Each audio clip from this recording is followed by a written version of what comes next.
622 Domino, Cellini, the Fan, 680 and 93.7 FM here at Northport as spring training rolls on, and it's our X-Platform question of the day. The best song about calling somebody, the first phone directory was issued on this date in 1878. That's why you heard that bizarre stuff, Jackson Stephens, who's here with us of the Braves. And how crazy is this? Before I knew this all, this is the Blondie song that Amanda and I heard in the car when I said, you know what this is? Have you heard this? No, who is it? Blondie. What? And I said, okay, we're dealing in an age thing here. We're dealing in a music genre thing. But this was the song that was on the radio this morning. You are here to educate. Yeah, that's to all. the best of your That's ability. All. Jackson Stephens, the pride of Oxford, Alabama, right? Mm-hmm. And you're a fan of Alabama, and your wife is at Auburn. Yes. Graduate, right? Auburn graduate. Well, that makes for an interesting time, huh? It's an interesting week out of the year for sure. But now basketball is pretty good, so it's a couple of weeks. Yeah, Right. True. Yeah, Bruce Pearl's got it going on. Yeah. So what happens when you get introduced to her family for the first time? So she's originally from Ohio. So she grew up probably an Ohio State fan, I'm pretty sure, Right. which that doesn't float well with me either. But her whole family is Ohio State. Okay. And then so her dad worked at Auburn, and that's why she went to school there and stuff. So, I mean, they try to ruffle my feathers a little bit when Alabama loses, which is hardly ever. But and it works sometimes, but I don't let it affect me. But it's pretty good banter. We were talking about the changes in college football, and Kalen DeBoer obviously there now. You said he's got a guy to handle, facilitate the other things, because let's face it, many college coaches have said it. You're more or less a GM now, aside from a coach. Yeah, I mean, I don't know the exact guy. That's what I heard. But, I mean, I just think the game of college sports now is being able to work the NIL and work the transfer portal to the best of your ability. I mean, I'm happy these guys are getting paid because I think they deserve it. But I think it's kind of hitting to a point where, I don't think this is not how Nick Saban ran things, and that's not how he wanted to do it. So I think this was kind of like a good exit for him. A good exit. You don't want to deal with this. I mean, yeah, maybe. I don't know. I don't talk to Nick Saban. Well, let's just. He's got his own problems. Yeah, let's just say that I don't think Nick Saban was necessarily happy with the direction. It might have helped when he realized a house in Florida plus another boat. Maybe I'm just done at this point. Yeah, I mean, what a career is GOAT. Yeah. So I mean, I think he's the greatest college football coach of all time, one of the greatest football coaches of all time, and I'm biased because being a Bama fan is pretty fun to watch. Yeah, what about the bad years? There was a stretch. People don't realize this. 54 and 46 over 100 games, and you're Alabama. Mm-hmm. Yeah, 3 coaches in a matter of minutes. It seemed like they're firing people. It was bad, and then he came along and everything changed. It was great. Yeah. But, why does it feel like my chair is about a foot and a half lower than yours? Why is mine? Because he's a foot and a half taller. What the hell is going on here? I'm looking up to him it's pretty basic. I'm looking up to him like I'm a 9-year-old. I don't know. All right. Alabama kid, big guy. Was football ever your thing? Yes. I played all 3 sports growing up. I played football, basketball, and baseball. I actually didn't play football until I got in 7th grade. My dad wouldn't let me play until then. And I loved the game. I was scared to death playing for the first time, but then I became pretty solid at it and ended up being a good football player. I was a quarterback, and me and Jameis Winston we played travel ball together, and it was like me and him would duel in the state, and he was Mr. Alabama in football, rightfully so, first overall pick. Hold on, did you finish second in Mr. Alabama football? No, How close was it? No, I didn't finish second in that. I was just I was second team All-State at quarterback in Alabama, which is pretty cool. But no. So what are the offers at that point? You must have football offers. I did. I had a couple. I think this is way back. I'm old now, but UAB wanted me in football, and then I actually talked to Nick Saban a few times and went on a visit there, and I was already committed to play baseball there, and they were going to what I heard that they were going to try to let me play, and if I was good enough, I would be able to be on the team and be on a full ride there. So that would been pretty cool, and because I loved it. I loved everything about quarterback. I like the scheming part, and then obviously playing. I'm a competitor, so I like playing, obviously, but watching film and scheming people up on defense, I thought it was very intriguing, and I loved that. And I had a really good football team in high school, and I had quite a few NFL guys on my team that made me look really good. But so what was it? So did you, when you say really good, did you make it to a state championship? No, we got beat by Hoover in the semis. Hoover. Was that Russ Probst at that time? No, it whatever was his name was. It was actually Oxford's coach left after Rush left. He went to Hoover, so it was our ex-coach when I was a 7th and 8th grader. We had to play him, and they were really good.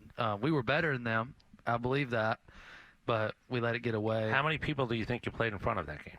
Oh, God, a lot. I couldn't even tell you. At least 40,000 maybe, I would think. Is there a freak out? Like, be honest, you're a high school kid. Is there a little bit of a freak out? I was more nervous during my sophomore year stepping out there in the big crowds. I was more nervous in the Jamboree game, which is like a practice game before the season, playing against Hoover as a sophomore and like just a scrimmage game or whatever, and how big the stands were and all the people. I was more nervous on that than I was whenever I got to be a junior or a senior. I was like, I'm used to it. I was kind of even keel. I wasn't the first one running out of the paper sign for the cheerleaders to do. I was the last, like, kind of just coasting through. Like, you got to look cool. Well, I guess I was trying to look cool. I don't know, but I was just trying to be even keel the whole time. Jackson Stephens is here with us. So, travel ball teammate of Jameis Winston. What kind of a teammate was he? Great. He's awesome. He's really good. Because from the outside looking in, he seems a little bit goofy at times. He is goofy. He is a. Okay. He's. That's nice, by the way. That's nice the way you put that. Well, I mean, I know how you feel about him. Yeah. Well, I mean, Jameis is a goofball in itself. But he was so athletic on the baseball field, and it kind of reminds me a little bit of Ronald. Ronald can tease you a little bit. Yeah. Jameis would get in rundowns because he'd get bored, and he knew he'd get out of it. But so could he have 14-year-old? Could he have been a professional Major League Baseball player? I think he's athletic enough. He could have. For sure. He could pitch. I mean, threw hard, obviously, but I mean, because he can throw a football like my mom. What was your high school arm? So so you were 60. Could you throw it 60, 65? On my good days, I could probably throw it 60. I think I threw one probably 60, 65 in the third round. I'll never forget. It was like 4th and forever, and we were getting beat, and we needed it, and we went for it. And I remember rolling out. And for some reason, we called it Kansas Will, where we ran a deeper slant that was like 15 yards, 20 yards on the outside guy. And our inside guy, who was a really good receiver, Cody Spurgeon, we called him Chief. He ran a wheel off of it. And for some reason, I look up, and he's behind the safeties. And I was like, oh, my God, I got to throw this. And I just launched it. And it was one of the best spirals. It was just – it was like God bless me on that throw. And I do it like far. Got behind him, and we won. Did it feel like it almost sounds like you're almost there again? Did it feel like slow motion, like the ball in the air, like you would see in a movie? Honestly, my bad. Honestly, I couldn't really see it because I was getting chased, and I didn't get hit, but I kind of just blacked out. I just knew that if I got it there, he was going to be able to handle it, and we scored on it. So it was. But it was kind of like slow motion, I guess you could say that. It was kind of a blur. I couldn't believe it. I couldn't believe he got past them because it was like, number one rule, like 4th and forever, do not let them get behind you, for God's sakes. And for some reason, he was like 5, 10 yards behind them. And I would just never forget it. I was like, and I threw it, and it was perfect. It worked out. Jackson Stephens is here with us in camp with the Braves. So you seem to be a guy that enjoys and appreciates everything that you've worked for in life, and this situation is challenging for you, obviously, being here with the Braves, but how do you approach it year to year with spring training? Here to win a job.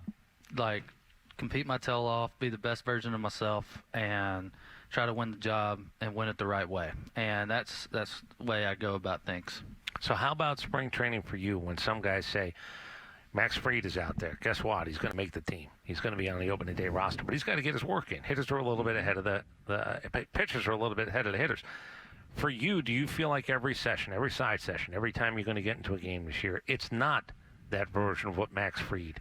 You don't have the luxury of that? Is that a fair way to put it? Yeah, that's totally fair. I mean, yeah, that's no secret. I mean, it's, I'm taking it one day at a time and I'm trying to be better every single day. And if I can just do what I can do and what I know I'm capable of, everything will work out what it needs to work out. So how do you make this team? How do you ensure that you travel with this team north? Get people out, do things the right way, and just compete your tail off. And that's literally my 3 things that I need to do.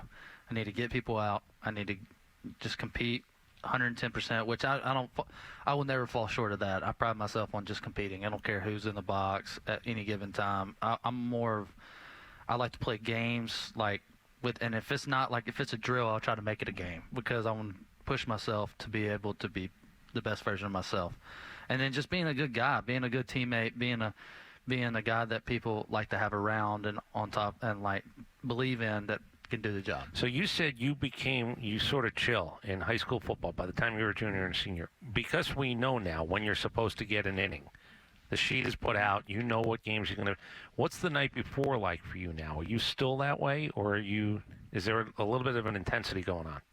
No, I try to take it what happens here kind of stays here, and then having my wife and my 2 dogs down here, I kind of just be myself, whatever it is. I mean, March Madness is right around the corner. I'll probably be watching basketball games, or we'll be watching some Netflix with the wife, and just kind of chilling out. I know what the task at hand is the next day, but at the same time, I'm not really thinking about that. We got a while in the mornings. We got a lot of time to prepare. You got to get your work in, and I get my work in here, and then when it's off the field, I kind of just like to chill out and just hang around. Jackson Stephens is here with us, the Braves. So you get drafted by the Reds, you come to the Braves, but in between you pitch in the Mexican League, do you not? Now, what's that experience like? It was an experience in itself. I was blessed. I didn't play, so I got DFA'd by the Reds in 19. I didn't play any in 2020, COVID year. No one wanted me, didn't play at all. And then going into 21, when everybody got back to normal, I thought there'd be a job for me in affiliated baseball, and it wasn't. And I waited for a call, still working out, still throwing or whatever. And then this team down in Mexico called me, Laredo. It's Laredo, Texas, and Nueve Laredo. It's an interesting team. They have 2 stadiums. One's in Mexico, one's in Texas. It's the only team in professional sports that has 2 different countries that you're playing at as a home side. And they was the only ones that called me. Can I ask, do you have any idea how they even got your phone number? No, I do not. I have no idea. They actually reached out to me. The GM reached out to me, or his assistant GM, and asked me if I would be willing to play. This is what they would offer money-wise, blah, blah, blah. And at the time, in my head, I went, absolutely not. I'm not going down there. But then, my wife, I thank her all the time and appreciate her. She was like, you're too young to not just play. You need to go play. And I was kind of worried, all this kind of stuff. I've never been out of the country to play baseball before. Anybody that does that for the first time, they're a little bit okay, And I went down there, and it was a grind. It was a lot different than here. It's, you don't get to stay at these great, nice hotels or, and have spreads all the time. It's all on your own, and I just played, and I just competed. Like I said, I did what I needed to do, and then I did that for a whole summer. And then the bullpen catcher here, Jose Yepes, he's a winter ball GM in Venezuela, and he reached out to me, which there was a couple of teams in Venezuela that reached out to me because I did well in Mexico. And I went and played for him and then did well down there. And then that's how I got signed here to a minor league deal in 22. It's crazy. So you believe if you said no or didn't answer the phone or I they would didn't not be here. You're not here. I'm not here. I'm not playing probably. No, I wouldn't have just if it wasn't for answering that phone and then having the backup of my wife telling me that I'm capable and I'll be good to go. Because that was also my first year of marriage too. So it was kind of hard on me to kind of just leave in my first year of that big commitment and stuff. And she was like, I'm okay with it. And she wanted me to go. And then when I was like, what about Venezuela? I was gone all summer. And she's like, I think it'd be a great opportunity for you. So I did it, and thank God I did. And I would not be here. 1,000% would not be here. And again, somebody has to find you. So the fact that you're with the Braves bullpen coach who has the connection, and Alex, so I'm assuming then Alex is the next guy to call, or? Yep, the bullpen catcher, I guess, reached out to Alex or whoever he needed to, and then they looked at some stuff, and Dana Brown maybe.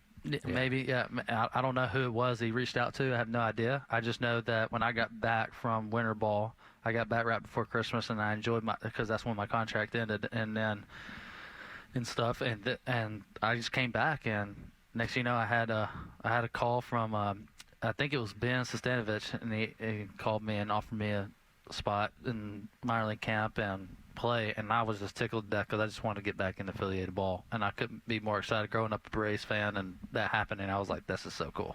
When the Mexican team called you, do you think that's a joke? Someone's pulling your leg initially? No, not necessarily. I mean, it came out of nowhere, it seems. Yeah, it came out of nowhere. But I mean, they might have texted me first and then asked if they could call, and that was way more helpful than just getting a call from random Laredo, Texas. I didn't even know where that was at. I thought it was a spam call, so I would have never even answered it probably.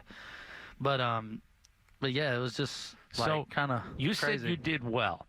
I'm assuming if you're not pitching well in the Mexican League, you don't have to tell yourself. You're being told by everybody in the stands that you're not good right now. I wouldn't know that. I wouldn't know. You must have had a teammate who gave up a 3-run bomb at the wrong time. Mexicans, we talked about it. In some of these countries, winter ball is you better have your big boy pants on. Yeah. Because I mean, it can get like that, but it wasn't really like that much. I mean, there's, honestly, like I was super appreciative of that because it makes you want to get back here. Right. But at the same time, like, the fans were great. It was electric there. Same in Venezuela. Like, they're baseball fans.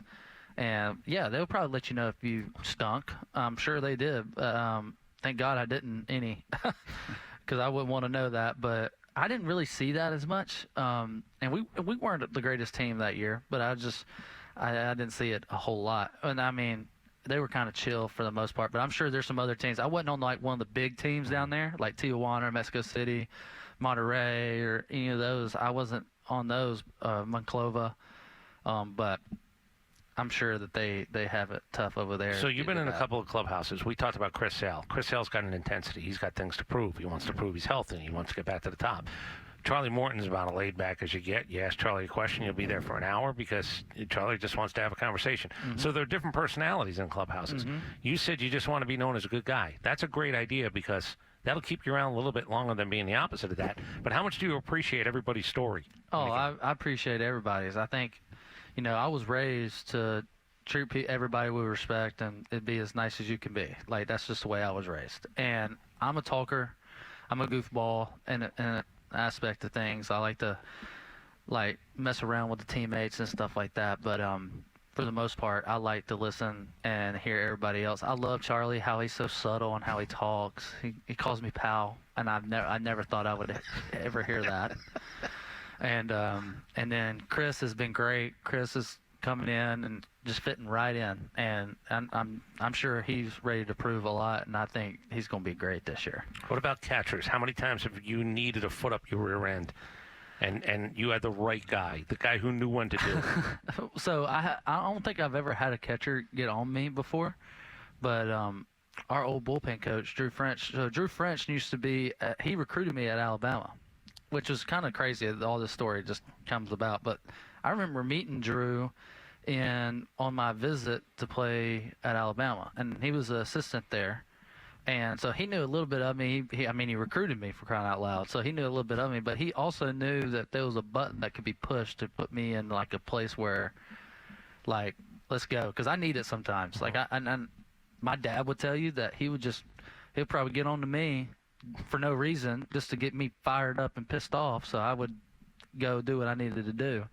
And I needed that. Like, and you know who's the best at it was actually my basketball. My dad was the assistant basketball coach on varsity in high school, and I had two. One of them actually moved down here and coached down in Venice when I was a sophomore. He left after sophomore year, but we hired a new guy. His name's Coach Van Meter, and he ran me out of a gym one time because I wouldn't make a time on, like, conditioning. And I'm the kind of guy, I'm like a yes guy. I'll just do anything you tell me to do. But I might not do it as good as everybody else, but I'll do it. And when I wasn't making the time, he ran me out of the gym and said, don't come back. And my dad's the assistant there. And he would jump me like no other. And I was like, that's how I had to handle, like, adversity a little bit. And I refused to leave the gym. I was like, I'm not leaving. So I don't want to mention a guy that was here. He used to pitch for the Braves. It doesn't matter. But he looked incredible in his uniform. He looked like he was drawn. Like he looked like central casting. The guy you would put on a mound, put on a baseball uniform and go, that guy's going to strike 9 people out. In the next 5 innings, he's going to strike 9 people out. But he nibbled. He wouldn't throw a strike. He was just trying to play the game of cat.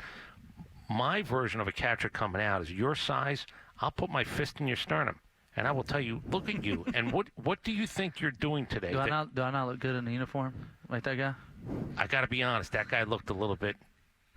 He looked like he was drawn. He looked like the perfect pitcher. Nothing disparaging about you. But he looked like the perfect pitcher. But he nibbled. But he nibbled, and I would be so pissed off as a catcher when I would take him to a full-length mirror, and I'd say, look at you. You're a nibbler. You are not going to survive in this world because that's not who you need to be. Yeah, you got to go at him. I wouldn't mind it if they did at all, but I've never had Travis come out there and like say, hey, let's get it into gear or whatever. He's been very subtle, like, hey, calm down or whatever, like, you're doing fine. He's very positive. Murph is the same way. Now, I might get an earful from Sal when I got back into the dugout because I made a wrong pitch or I shook to this pitch and it didn't make any sense or whatever and stuff, but I don't think the catchers will ever get on to me. They're just always going to have my back and all that. But I wouldn't mind it, to be quite honest. If they wanted to do that, I'd be fine with it. It's a wake-up. I always thought that you'll snap a guy right out of it. Just don't embarrass me out there, but get me fired up. That's right. Exactly. And I didn't say square off and punch you. I just think you take your fist. That'd be a mistake. And you touch a guy in the sternum, and you just let him know that, hey, we got to be a little bit harder at this. That's right. That's right. Well, Jackson, we appreciate you coming by. Always a pleasure getting a chance to talk with you. Hopefully you make the club, and we'll see you up north when all is said and done. We can bother you again someday. Oh, y'all are more welcome to bother me anytime. I love this. I love this. I could sit here and talk to y'all all day. We can talk about all kinds of things. You may have a future in this. Who knows?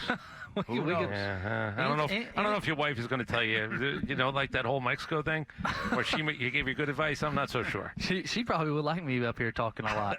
Get it all out of me before I get back to the house. There you go. You are kind of quiet when you come home after doing this. That's for sure. For 4 hours. We appreciate it, though. Yeah, thanks, Jackson. I enjoyed it. Thanks, Best of luck this spring. And appreciate like I said, hopefully we'll see you up at Truist when all is said and done. Jackson Stephens of the Braves with us. Now, don't forget, it's also a big weekend in town when it comes to, turning left. When it comes to NASCAR, we'll tell you the how and why. And a big tribute's going to be paid this weekend as well. We'll talk about that and more next down here at Spring Training. Domino and Cellini on the home of the Braves. It's the Fan 680 and 93.7 FM.